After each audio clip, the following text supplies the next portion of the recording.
权时报网络电视台，又来到这个我们的百大医师吴正己医师的轻松聊健康话题的时间。吴医师你好。先生好，观众朋友大家好。是的，今天我们要聊的这个健康话题的主题呢，就是要聊呼吸与咳嗽。呼吸在我们的人的日常生活中是一定要24小时每分每秒都要呼吸，对不对？对。可是咳嗽就不一定要一直咳嗽了，因为你现在随便咳嗽，人家都怕得不得了。尤其在这个我们在搭公车啊、搭捷运的时候，只要一有人咳嗽，几百万双的眼睛都在看那个人。对，今天呢，因为我去拿了一些产品哦，然后我在柜台突然就刚刚拿好打，然后就咳嗽，哇，整个全部人在看我，因为我进去的时候没有戴口罩，因为我是走路过去，那边很空旷，我没有戴口罩，我就会跟人讲，我是喉咙干，我不是感冒了，请放心，这样子之类的。所以现在只要有一点点的症状，大家都紧张的不得了。所以呢，今天我们的吴医师呢，特别要来跟我们聊一聊呼吸与咳嗽在我们日常生活中的一个重要性。那请我们的吴医师来跟我们观众朋友做一个解说。好，我们首先讲呼吸好了哈。呼吸是我们生命的一个重要征象。是。那常常讲没气人就没活嘛。没气就没活，没气就没活，就没有呼吸了哈。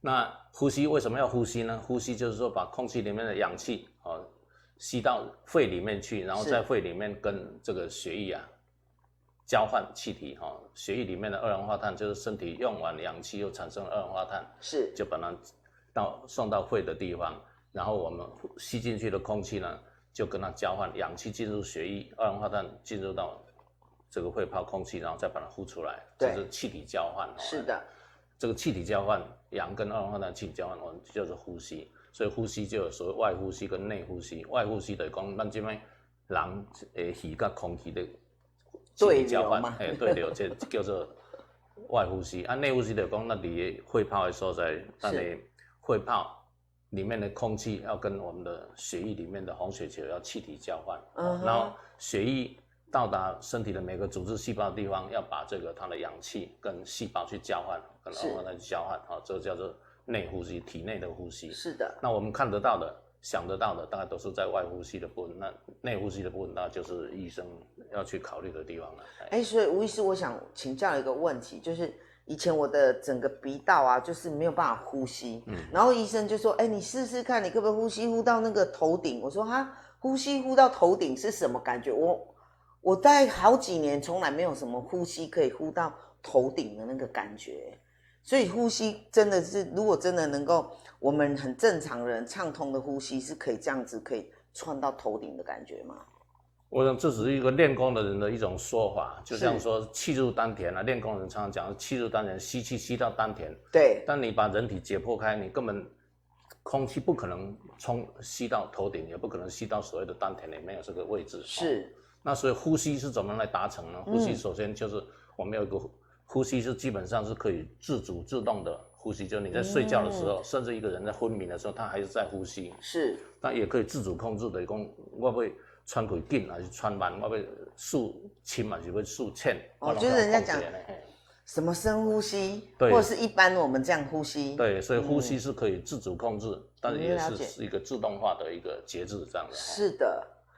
那呼吸的话，我们首先吸进来空气要经过鼻子，然后到咽喉，然后到气管，然后进入到肺部去。是。那鼻子呢？因为你吸进来空气可能热，可能冷，干燥的。但是我们的这个呼吸系统整个是一个黏膜的结构，黏膜结构不能干掉。是。而且我们的身体是体温是恒温37度左右。是。那所以必须吸进来空气，首先要加温加湿。其次呢，我们吸进空气里面有一些脏污、空气污染物，有一些细菌、病毒，那我们必须让它在这个进入肺以前被阻绝掉。阻绝掉在鼻子的话会有鼻毛，那你看我鼻毛会挡住灰尘。那我们的鼻腔的黏膜上面会有黏液，或者黏液就像咱的苍蝇子哦，咱的迄个该黏起来，黏那吼，脏空气垃的东西，圾的细菌啊，给黏到黏液头顶安尼。才不会说一下子就进到什么对，就支它不会气管或让你到肺部肺里面去对这样子哈。那同时瞬间也把它加温，是那为了因为这样的话呢，就必须要瞬间达到加温、加湿跟过滤的作用，就必须要面积要大。没错，面积要大，那因为一个鼻子，你想呢，把鼻子拉开也就那么一个通道而已，是空间不够，所以我们就上帝在造人的时候，就把这我们圆面的头颅的这圆面的骨头啊，里面让它空洞化，空洞，这空洞是连到鼻子的，我们就称为鼻窦。哦，那鼻窦的功能除了扩大了这个鼻腔的这黏膜的面积以外，同时它也有共鸣腔的作用，就像你的大耳朵。拢爱有迄个音箱，你若无音箱，声袂响。对对对。咱感冒10片的是讲话，人讲啊，你若讲话有鼻音，就是鼻塞的症状。对。所以就是首先鼻子的部分大概就是这样子。哦。那鼻子这个黏液捕捉的这些细菌啊，或者病毒啦、或者是说这个灰尘啊，那它就顺着这个流到这个咽喉，因为黏膜上面有很细的这个所谓纤毛幼圆膜，它会固定。扫动就把这个黏液啊扫到喉咙，因为量不多，所以你不会觉得说我哪有一个痰会给它退掉，所以你不知不觉的吞了去。就像咱这边的讲话，喙顶直直生喙脓，对，喙脓到一个程度，咱别讲个卡卡，形象不好啊，拉撒，所以咱不知不觉的吞了去，所以这类鼻子分泌的这类鼻子的液体，结果是吞到肚子里面去了。同样的，在气管，咱这种空气就过脑来到气管，气管的时候，等于咱的一张球啊，共款，球有一张主干，7分左右分支，然后越来越分支，到最后叫树叶，对吧？对。树在进行光合作用，它吸收二氧化碳是靠叶子上面叶绿素光合作用。咱原来那个想象讲。咱的气就顶甲一张球啊，共款，迄个肺泡就是球叶啊。咱的这个气管气管支啊，就是等于树枝这样子。对。那对气管开始伫咧分干，就是讲这主干开始到球叶啊，通常伫气来讲，大概有17到26次的分支。就是讲大尾变小尾，小伫咧分到尾做球叶啊去安尼。所以这个气管这个系统顶是一个通路。到肺泡就是个气体交换的所在呢。同款气管嘛是黏膜结构，所以它也有分泌黏液，可以捕捉空气内底一寡垃圾物件、细菌、病毒。如果这个病毒它有亲和力，跟咱人的细胞有亲和力，它就会侵入咱的细胞内底。像这摆就生病了，就这样就生病。对。如果它对我们人体没有很强的亲和力，就是说没有很强烈的感染力。那它就被黏液捕捉了，然后这个我们的气管的纤毛一样，每分钟有600-700次的扫动，扫就扫到喉咙，感觉咱脑自动警觉到讲，有一个物件伊就甲吞落去，吞落你想讲吞落为垃圾物件吞落胃要创啥？咱胃有胃酸啦有蛋白酶，蛋白分解蛋白酵素，咱这个胃酸会杀菌，也会杀病毒，所以。等于讲就把它杀掉，废弃处理工厂共款，该拆掉，所以咱免惊破病的所以全身的器官其实跟我们的每一个器官节环扣呢。对，所以说，如果真的有上帝的话，那上帝造人是真的很奇妙。还是真的，因为刚刚像吴医师讲了那么多，你呼吸进去，你会变成怎么样的一个状况，然后。甚至到最后排掉到胃，胃因为有胃酸的这个分解，然后还能够让你的排掉。对，排掉。对，假如完全就排不掉，就是生病了。排不掉的话，如果它刚好跟我们胃肠细胞又有亲和力，有感染力，它就从胃肠就变肠胃的问题了，侵害了肠胃，就又有另外一条路的生病了所以这个细菌可能你侵入到哪个地方，就变成那个地方的问题，那个器官的问题。主要决定是在说这个有没有所谓这个咱的组织细胞对这类细菌或者病毒有没有那个所谓叫做感受性，等于讲有这细菌病毒跟咱有这亲和力的无？有亲和力就给你侵入，无亲和力，咱无这容易感受的这个缺点的是，就无法侵入咱的体内。那吴医师，我想问你一下，就是因为呼吸对我们很重要，像现在很多坊间，或是我曾经有一个大学的老师，他是那种呼吸中止症，那种就是他没有办法呼吸吗？你讲的时候应该是说睡眠呼吸中止症嘛，因为咱都在讲呼吸是一个自主控制的，对，讲家己的喘气安尼，所以你咧困的时嘛是照常喘气。对，咱有的人因为暗时困的时阵吼，因为有些结构口腔、鼻腔、咽喉的这个结构上的一些功能上的缺陷，所以会造成困的时阵会打呼啦吼。对，打呼啊，寒厉害的时阵啊，都无气气啊吼，袂输。寒厉害的。寒厉害，你发现到睡眠呼吸中止症大概都弄是寒中间发生。哦，是。那寒的时阵是咱熟睡的时阵才会寒啊。对。所以你若看讲你的同伴困到寒叫，他是在熟睡。啊，那伫浅睡眠的在做梦迄个时阵的时候，你别讲。嗯哼。睡眠呼吸中止症也是发生在这熟睡的阶段，好，或者干无气气，你刚刚你身边的这个同伴，他主要或者刚说无气气。啊，他自己的状态下他不知道是吗？自己不知道，但是因为我们为什么他自己后来还会忽然间寒起来，开始喘气，因为这里咱的脑有一个，咱的脑的眼脑有一个叫做呼吸控制的中枢。是。那这个中枢的时候，它对血液里面二氧化碳含量超过一个程度的时候，它就会刺激它，叫你呼吸。好像给你叫精神。叫醒的感官意识。哦。那当然，我们当然在颈部的颈动脉颈动脉体也主动脉上面也有一个对缺氧的一个感受器啦。嗯。那在咱脑的时是对于这里二氧化碳的含量，还有一个氢离子的浓度。嗯。当你二氧化碳含量高的时候，那就形成碳酸，因为70%的这个二氧化碳都在血液里面是以碳酸根的形式存在。碳酸根它就有一个产生氢离子，那氢离子高也是刺激脑部。跟你讲，哎，无喘气袂使讲，所以家己就喘气起来。是，所以这个呼吸真的非常的重要。所以它其实是自己会自主的会重新呼吸啊。如果有这种情形的话，那正常心肺功能正常的时阵啊，你睡眠呼吸中止只是短暂的一个现象，缺氧是不会有伤害啦。对，是惊中断胸部。像这个譬如说有可能很严重的。会啊，譬如说，假如是你有这里严重的心律不整，因为当这里睡眠呼吸中止的时候，心率同时减慢下来，是心脏会缺氧，脑部会缺氧嘛。对。那如果说你本来这心脏跟脑都已经有问题啊，你可能就安尼就烧倒去啊，都中断都可能。有可能他就真的就不呼吸了，就不呼吸了，就回不来了。所以严重的睡眠呼吸中止是要治疗的。嗯，了解。另外一个，因为如果经常一个晚上睡觉的时候经常睡眠呼吸中止，因为老是缺氧嘛，所以早上醒来的时候会昏昏沉沉，感觉一暝无困的感觉呢，足忝的呢。啊，要到中昼才开始头较清楚，所以如果你会感觉讲，我若早是困起来啦，困都明明感觉困真饱真久时间啦，困起来还阁头壳戆车车，然后咧神叨叨的感觉，你要考虑是不是睡眠呼吸中止造成缺氧啦？哦，这个就都要去做检查。对，这个时候你要看医生了。哦，所以身体也会告诉我们一些警讯，对不对？对。嗯，了解。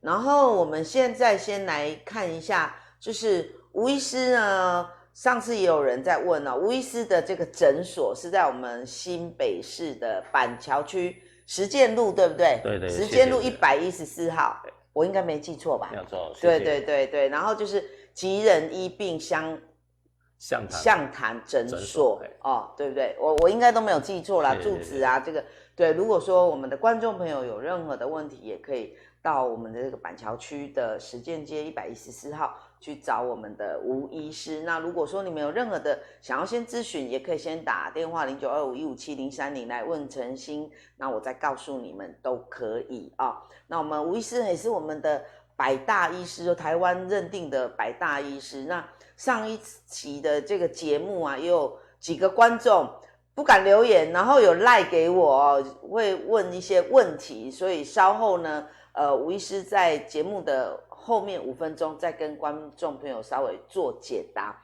那我们讲完呼吸，再来讲咳嗽。好，吴医师咳嗽，咱当然讲叫咳嗽吼，对，包括咳的话就是讲咳，吼，哪有物件甲揢出来。是咱拄则讲的，咱的鼻还是咱气管拢有生黏液，这黏液是在捕捉这个空气里面的脏的东西、细菌、病毒，然后交给到喉咙的地方，把它吞到胃里面去，把它这个杀菌杀掉。是的。那这个就是说，如果这个黏液堆积的量，或者说分泌量，如果超过3cc 以上，我们喉咙就发觉3cc， 调过你3cc 左右的黏液到哪的时，你会感觉讲啊，哪有一个物件伫啊？对，好像 KK。嘿，感觉有一个物件高伫哪？对，所以你就甲咳出来，这那叫做配痰啦，对，叫咳痰，对。那这是一种的一个本能的反应，安尼。啊，当然，咱会想到讲，痰内底有垃圾、有细菌入去，咱若呼吸道传染病，咱会惊去散布细菌，所以咱会讲唔通甲四界配痰。对。咱的卫生条件内底就会把到处吐痰列入一个严重的。对啊，因为看到那个痰规糊伫个涂骹，刚刚就觉得很恶心、很恐怖，然后觉得它那个细菌刚刚会飞出来。对啊，所以咱若这个咳出来痰。尤其咱若有这个呼吸道传染的毛病，这个痰啊，应当要用这个卫生纸包咧，然后起码你要用马桶甲冲掉，当然像即摆大家拢厝内准备酒精啊，你著等倒粪扫桶，等酒精啊喷的，杀菌者，避免讲这万一咱去清洁队是甲咱清理这垃圾物件去甲喂掉下来这是一种功德的表现所以说，我们咳嗽吐出来的痰，除了用卫生纸包了。最好是要用酒精马桶冲掉，不然的话你就用酒精喷一喷，再丢到。对，如果没有这些手续，它还是这个细菌还有造成一个散播细菌的来源。对。所以我之前我们感冒，我们就把它丢垃圾桶，其实这样是错误的行为。对。你最基本的还是要酒精。没有办法马上拿去马桶，最基本还是要用酒精稍微把它喷一下，喷消毒一下，杀菌一下。所以吴医师，像我们去感冒嘛，那我们都会去看医生，医生跟我们说，你扫出来痰是什么色的？这个跟我们感冒的症状或是你的这个重度轻度有关系吗？有的，是。那这个痰是安怎生痰出来？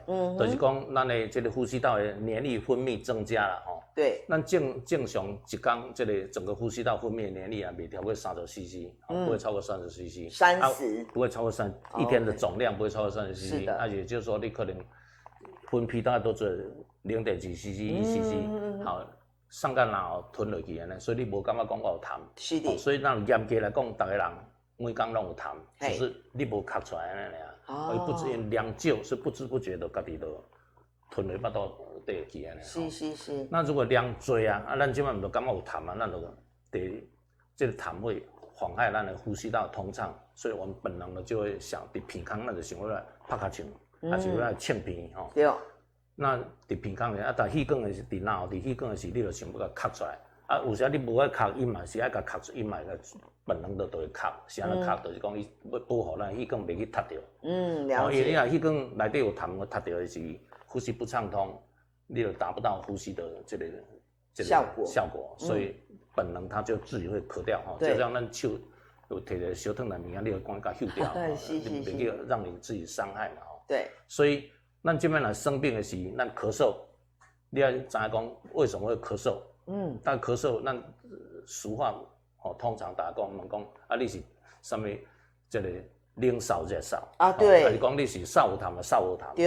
扫无痰，咱叫做干咳啦。对。其实啦，这个什么冷扫热扫这是中医的观念，但是比较不代表咱的一般的这个一般人所能理解。是的。咱一般人理解上简单就是讲，我这么扫是有痰嘛无痰对。咱假如是有痰无痰，大部分人讲无痰的时阵到医生家是爱分辨两种，就是到底有痰扫袂出来，还是根本都无痰。这两个不一样。讲扫了暗感觉有痰，有痰，但是扫袂出来，这是一回事。对。所以咱即摆这个扫的时阵要治扫是要先治痰。有痰爱来想办法这痰更较容易扫出来。咱一般医生讲，我给你吃化痰药。对。所以化痰药它就是叫做黏液溶解剂啦，就是把这那迄个本来可能痰就很黏，很黏，那是因为有黏液蛋白嘛。对，黏液蛋白有一种黏液溶解剂，是，那叫做化痰药啊，它叫痰用并不安尼。好，你会当扫出来，都较容易扫出来。哦，要不然人所以有痰的是爱化痰，对，出痰不是要地扫。哦，地扫都唔对，止咳要愈地，痰是愈积愈多，个水分培养愈多啊。好。啊，所以有痰的时爱化痰。化痰等都甲伊扫出来，可是，那病才会好。毋过我嘛，医生嘛有讲，哎，你扫莫扫伤大啦，莫硬扫，硬扫就会伤害到喉咙。扫的时阵啊，有方法的吼。咱一般咱若讲，敢咱扫用脑来扫的，是，安尼也是。就叫做眼痱，眼痱的时候，因为咽喉过度的挤压，咽喉会黏膜会肿胀，声带会肿起来，对，所以痱到尾脑是愈痛，对，甚至会烧声去，对，伤接受会烧声，这是你用脑痱。啊，事实的，咱惊的痰不是惊脑卡痰，因为咱若昏迷的人讲脑有痰不要通扫出来，不要通吞落去，对，所以爱环肉，爱用吸头吼，来输掉。正常人哪有痰，上简单凊彩嘛甲排出来对吧？所以惊是惊伫气管内底的痰，才是问题安尼吼。啊，伫气管内底的痰的时阵，咱若是气管有痰，咱是爱用食化痰药甲痰的样较补去，容易扫出来。毋是地扫，是爱用化痰的药啊吼。痰扫出去。对，让痰呢的比较稀啦哈，比较稀，对，让你能够咳出来这样子。对。哦，了解。咱咳痰的时阵，甲咱的用扫痰的方法有关系吼。我甲你教一个上简单的方法。咱一般来讲，咱肺部有一个容量吼，等咱鸡龟啊，有一个容量吼，这鸡龟啊大粒，你等分几百 cc 的空气啊。几啊大粒，几啊千 cc 的空气拢这样灌入去。咱的肺部，咱叫肺活量，就是讲咱肺内呢出来大个甲扫，个大个甲分放出来。一般通有3-4千 cc 的空气伫咱的肺内底通分出来。也就是说，你若要大个输，通输3-4千 cc 的空气入去。是。这个咱叫做肺活量，简单讲就是肺活量。是。那肺活量，那但是属于咱若平时坐咧咧做工课，那咧普通咧喘气，普通讲。叫做潮气量，就是讲一呼一吸之间大概只有4-5百 cc 空气。也就是说，差异性蛮大的。你的气属实真正有在做气体交换，大概只有在运作，大概1/6而已。是。另外5/6是点无用对吧？了解。你若4-5百 cc 的空气，你要一下把痰冲出来不太容易，所以咱要克痰一定要用力吸气，吸饱以后，然后使尽力气，用力一次。把这个气体冲出来。如果你真的觉得你这边挤很多痰，你想要咳出来的时候，还是有前置动作，必须先漱口漱把，吸气，然后从这里把它咳出来。对，咳出来，用气流把那痰冲出去。而不是说用这个喉咙。对。然后烧声，痰嘛没出来。对，因为其实我之前就是去年我就一直咳嗽，然后咳到都没有声音，然后医生就跟我讲说。你不要一直用喉咙，你看你的喉咙每次来就是肿成这样子。对，你过度使用喉咙。咳嗽咳错了，我说咳嗽还有咳错这一件事情。对，所以咱若感觉气管有痰，明明实在是有痰扫袂出来，教你一个上简单的方法，就我们连续做15到20个深呼吸，慢慢漱口漱把，好，吐气清气，好，接落去慢慢漱口漱把。吐气，这样用力呼吸15到20次，是，然后接着漱口漱把来扫，痰就冲出来，好像就是运用那个气帮你把这个壳这样弹出来。对，前面这个就是准备动作了咱若想讲，咱一支钉钉到壁头顶钉真久，咱就用迄个片子要甲扭起来，你扭袂起来，你来对。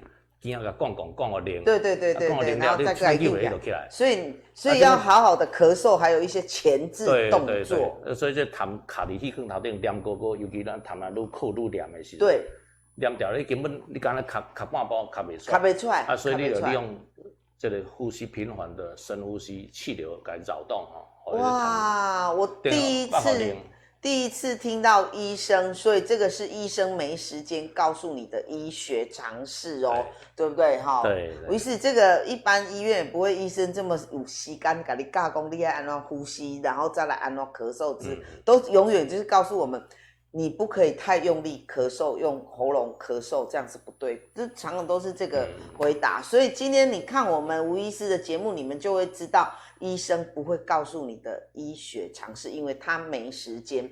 今天呢，你看到我们吴医师的节目，你才会知道，原来你要好好的呼吸或好好的咳嗽，其实都是有一些前置动作的哦。像现在流感又这么的流行啊，这个时间那边刮那边热那边温差这么大，所以很容易生病。那你就会遇到有可能你的痰啊，你呼吸你咳嗽的一个症状，对不对？所以观众朋友，你们有听到吗？如果你咳嗽咳不好，或是有痰咳不出来的时候，就像我们吴医师讲的，你必须先做几个深呼吸的动作，大概15次之后，再一次用力从这边把它咳出来。这样子的话可能会好一些，而不是你用喉咙捏 K， 然后咳到这个喉咙又越肿，结果感冒永远都不会好。是不是这样子？对。哦，所以观众朋友，所以咳嗽要学的，咳痰要学的。对，然后嘛，不是讲用对扫哦，对扫是不对，要先化痰之后，然后让你的这个痰啊可以咳出来，病菌可以咳出来，再来对扫。对，所以这个动作是不一样的。对，然后补充一下，就是刚刚讲到痰的这个属性啦，是。那这边是安那痰的遐多，就是讲咱的这个呼吸道受到刺激了，发炎了，那什么东西会造成刺激的话，一个过敏，是，一个是化学物质或者灰尘的刺激，是会让黏液增加，就变成痰。另外就是感染哦，不管是霉菌、细菌、病毒感染，感染发炎都会增加痰。那所以这个痰的话，不同的病因，它会有不同的这个鼻涕或者痰的颜色啊。比如说，咱那少甲酚人，对，因为一些灰田螺啊，这个烟灰吸太多了，所以食痰的人，甲酚的人扫出来痰的是内底拢灰尘的色呢，黑色的，灰的，哦，对，这样很恐怖哎。灰田的迄就甲酚痰啦吼。哦，所以那看扫出来痰一个呢，像这灰尘迄膏啊干灰尘，迄就是甲酚痰哦。因为它的尼古丁，对不对？不是尼古丁，烟灰哦，烟灰啦，灰呼。因为你会吸进去嘛，还是会吸，所以咳出来那个痰的颜色就不是正常我们一般人的那种咳出来痰的颜色。那是过敏，还是讲只是冷热刺激增加黏液分泌，那个鼻涕啊痰是清清如水，像胶水，是的，囡仔的狗抓那个胶水，对，是清清无色无味的。是，但如果是有一些常见的细菌，譬如说金黄色葡萄球菌，对，金黄色葡萄球菌是很常见的细菌感染，是，它可以上呼吸道、下呼吸道感染都可以。那金黄色葡萄球菌，伊这个细菌会产生一个颜色哈，就是金黄色的那样哈，所以你扫出来痰呢，黄艳对，黄黄的，对，所以你要扫出来痰的是像膏安的吼。黏上对，金黄色，你要考虑就是讲，这可能金黄色葡萄球菌当然，真正当然病院做细菌的检查了对，细菌的显微镜检查，或者细菌培养这样。一般还有一个常见的就是肺炎球菌，肺炎球菌或者链球菌，它刻出来痰大家都白肉色，白浊的，大概这是一个参考了，就有经验的医生一看。这痰什么色大概是什么样的一个的颜色？对，然后再来对症下药。对，有时候常看到是叫做这里灰褐色了哈。灰褐色的话呢，可能是湿气杆菌啊，或者是绿脓杆菌啊，有这种黄绿的那个颜色绿脓杆菌。对，湿气杆菌大概都是属于这种颜色。是，所以你扫出来痰呢，这个血液杂工可能是这一类的细菌。那有什么好处呢？有经验医生讲这一类细菌它有首选的什么样的抗生素可以杀菌，就开药品不一样所以咱来讲，今仔看起来是过敏的征象，那你就不需要给，因为根本没有细菌的问题嘛对。痰看鼻涕啊痰拢清像胶水，就不需要用抗生素嘛。病毒感染大部分都没有颜色。是。只是说病毒感染的话，常常在3到5天的时候，因为黏膜发炎了，局部的抵抗力变差了，所以细菌容易落下去，造成叫做续发感染。所以咱时常讲，哎，我第一天痰出来无色，啊，2、3天了痰就开始硬硬嘛，开始变糊开始有那个就是续发细菌感染哦，那这个时候有细菌感染才给抗生素，那病毒感染抗生素是没有用的。所以要另外的方法，所以这一次的这个疫情现在就是病毒。对。哦，所以这个药又都是不一样的，你可能弄错药了，就是还是治不了病。对。哦，所以这个呼吸与咳嗽在我们的生活上其实非常的重要。那如果说我们家里的人有发生这类的问题啊，你今天看我们节目，你就会有初步的一个认识哦，如何去做治疗哦，跟医生的一个讲解就非常的重要。那今天呢，有没有学习到正确的咳嗽方法？那接下来，谢谢观众朋友。那接下来啊，我先做一个小小的工商广告，之后我们上周有观众问了个问题，就是高血压的问题。高血压问题稍后我们的吴医师会来跟我们做解答。我现在要做一个，就是我们现在啊，看我们民权时报，我们会有这个全效抗菌液。那全效抗菌液，因为现在酒精啊什么都很难买得到，那口罩也很缺乏嘛，所以其实我在使用这个时候啊，我的口罩一般我都其实用蛮多天的，因为我除了用布口罩之后，再用了这个口罩，那还用这个全效抗菌液呢给它杀菌。那我们这一组全效抗菌液呢，现在看到我们的网路价啊，我们一般你们看到就是2+1这样子，2瓶全效抗菌液250ml的加这一罐喷雾器呢是1200。那今天看我们的节目有粉丝价哦，就是3罐全效抗菌液一样是1200块钱。那你们不用急着跟人家去买什么酒精啊，这个效果真的非常的好，而且它是实用级的，就在你的衣服啊、家里的家具啊，还有你的餐具都可以做使用。那如果有任何的想要洽询的，欢迎打0925157030来问我。我讲太快了，口水吞得来不及哈，没有感冒。好，接下来我们讲完这个工商服务之后呢，再请吴医师跟我们解答。上个礼拜有个观众就是说，他那个高血压一直吃药什么怎么都不见好转，他应该怎么办呢？我们讲到高血压简单的定义就是说，你血压量起来超过140，底下90对，我们就说你有高血压的问题。那跟年纪有没有关系？有关系的，但是事实上年龄对血压的影响没有那么大所以现在的话适用的就是不管什么年龄，140、90都认为就是血压高140、90以上的都是属于高血压。那我们怎样来看待这个高血压问题呢？你这样血压量就高，你首先脑筋要想到2个，我到底是干那这阵临时血压高，还是讲我一直拢有高血压的问题？是的。那所以要知影讲我是不是有真正有高血压的问题？上好方法就是唔免紧张啦，唔是讲咱今仔血压高就要死啊！即摆血压降来就安全无代志，无迄个代志啦是。高血压是久长了几年后，破坏你的血筋，破坏你的器官，是造成高血压后壁的并发症，你才有破病死亡的问题。所以高血压是一个现象，虽然也可现象，也是一个疾病是那我们量到血压高，就不必那么急去处理它。首先，我知影讲我是一时悬，还是讲我是本来就悬那好像一种慢性病都可以了。那临时血压悬譬如说咱即摆讲冤家 keep up， 你即摆去量血压绝对悬对吧？你即摆去慢跑走倒倒来，去运动，你量血压是悬对吧？对。咱骑倒摆去人烧精了 keep up， 你当然吓到，对吧？对，一夜噩梦，梦到天早头惊醒，惊你量血压悬。对。但即款的血压悬，过2-3点钟过，血压家己就低落去对，就会降于平甚至几10分钟就家己降落来。是。安尼是不是要处理？无需要处理啊。了解。你刚刚看鬼怪电影，血压悬我要吃降血药没必要嘛，是不是呢？所以如果是你是一时的血压高，不必处理事过境迁，家己就好起来。是的，哦，这是第一个观念。是啊，你要知影讲，我是不是有过啊？上要好就是家己买一个血压计对毋存的牛吼。对，那牛血压甲记录起来。对。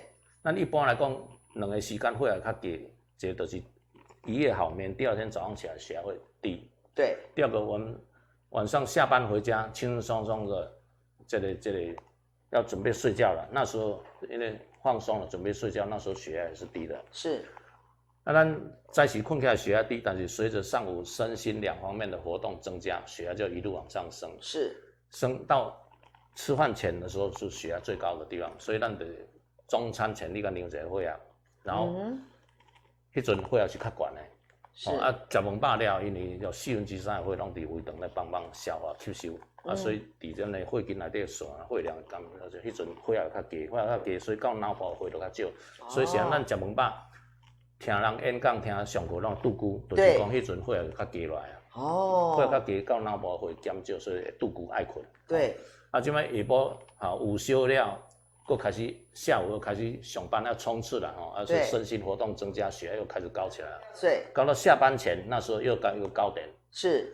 下班回到家要食晚餐以前，迄阵又个高点，你甲量血压较悬，啊，食饭饱。放松，电视放看吼啊，它又好了，血压佫低落来啊，要困了佫低落来。对，所以你一日爱量上好基本的400的血压悬吼，啊，当然中昼等于拢伫外口嘛，无变，所以你至少量3摆，早时困起来量1摆，暗时要困以前量1摆。对，下班转来剩的，啊，未食晚餐先量1摆。嘛是爱佫量1摆。所以你就知影讲，我低是低到什么程度，悬到什么程度。了解。首先你就讲，安怎量拢是悬。是。你就表示你有高血压的问题。真侪人啊，去甲病院量讲悬啦，叫出来就无悬吼。咱常常听人说讲，我有白袍高血压现象。白袍高血压就是讲，咱即摆匆匆忙忙去甲病院，去到医院，啊，病院请昏，甲医生护士无熟嘛，对，无请昏，啊，然后会惊吓，啊，过来反正要互宣布讲你有啥问题，所以会紧张。这个紧张就让你血压高起来，在那个身体还是很害怕、紧张、亢奋的状态下，就一量，血压就高了，又高了。啊，回到家里量不高了。对，这种现象那叫做白袍高血压。这款人偌侪咧，70%的人，一摆会去量70个悬哦。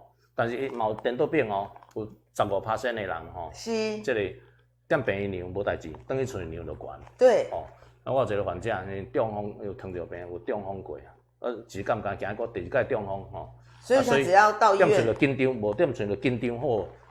讲高血压甲中风有关系，所以不时就量血压，是愈量愈悬，愈量悬，然后敲电话来，为什么我血压佫悬起来？嘿，我讲啊，你若血压较悬，赶紧来病院，来叫伊外口坐20分钟，佫量，血压就正常。一看到你，结果伊嘛是有安心啦。对，一看到就是这个叫做白袍，放心，放心血压，就是讲。心情紧张放松下来，所以他就反而血压不高了。这样的有15%的人会，所以你就是医院量的血压跟自己家里长时间量血压量来看，你如果是不管是拢是悬，对，有高血压问题。对，啊，高血压有两种哦，一个叫做原发性高血压，就讲你身体无啥问题，都是血压悬，这是血压悬，哦，这就是单纯的高血压的病。高血压，另外一种叫做续发性高血压，就是讲这个高血压是别项病来引起的。哦，最常见的，比如讲。甲状腺吼，对，甲状腺功能亢进的时候，心跳快，血压也跟着高，对，那肾上腺功能过强，肾上腺这个荷尔蒙分泌过多，对，它会血压会升高，心跳会加快，再来就是说情绪紧张，因为现在工商服务社会中间大家都紧张，对，压力大，压力紧张就让你时常都血压高，啊，这种爱吃药啊无？这款的情形的时阵啊，爱先把这个引起高血压的原因抓出来，找出来，甲控制好。要佫血压未悬，要不降袂落来，要佫降袂落来，迄阵食降血压的药安尼。啊，无你敢若平时食降血压药就无效。了解了解。好，那观众朋友，你有听到我们吴医师这么的详细解说？所以你即摆就是讲，你感觉食降血压药啊降袂落来，第一你要看。引起高血压有遐相关原因，你有无？有的是你爱想办法治疗。比如说我规日拢干那紧张，暗时一暝拢歹困，啊，你可能有焦虑、恐慌的问题，啊，你就爱吃精神安定的药对，镇定或是让你好好的能够休息睡觉。对，啊，过来就是讲你量血压的时间唔对，你就定过量过，较接量咧呢。对。你若讲药啊食，都无其他问题，药啊食，血压个量嘛是悬，你甲你的医生参详讲，是毋是改一个药啊？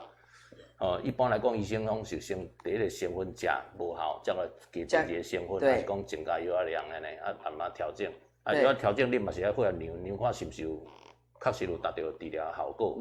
了解了解。长期食，长期食，共款继续量血压，你发觉讲血压，愈来愈加已经有够低啊，有够低啊。迄阵诶爱开始减量。毋是讲全停掉，因为时常药啊食，忽然间停掉又反弹，嘛是佫爬起来，所以咱是减量，佫继续食，继续量血压，共款拢稳定，药啊渐减到尾啊，这个最低剂量血压依然正常，迄阵就是你要停药的时阵。所以这个循序渐进，不可以一下子都缩起来。对，了解。所以真侪患者问讲，我药啊食想要一世人食，无一定要一世人食。有没有听见？找出你的高血压有关系原因，该治疗。是。这原因治疗，血压要佫悬，才来食药啊。是。药啊食持续食久，血压量合理的范围内底，愈来愈趋势都在降低了，那就不要那减量了呢。不一定讲都要一世人食药啊。是的。好，我们的观众朋友，我们的吴医师解说这个高血压非常的详细哦，希望你有注意听到哦。那这个高血压的症状啊，吴医师讲了有很多的状况哦，所以引起的，那要找出你的这个点在哪里，然后有没有办法从这个点下去对症的一个治疗，然后再来吃药，然后循序渐进。比如说你比较好了，你就慢慢减低，减到一个状况都，常常量血压都已经维持在一个稳定，才有办法来做停药的动作。但是吴医师有讲了，这个是有可能治疗好，就不用一辈子都要吃药，所以你也不要太紧张，然后因为又过于紧张而导致血压又更高哦，这个都是环环相扣，所以我个人觉得还是要保持平常心，然后愉快的身心灵，这样你才能够有非常健康的身体，对不对？好，下个礼拜吴医师呢，我们要来讲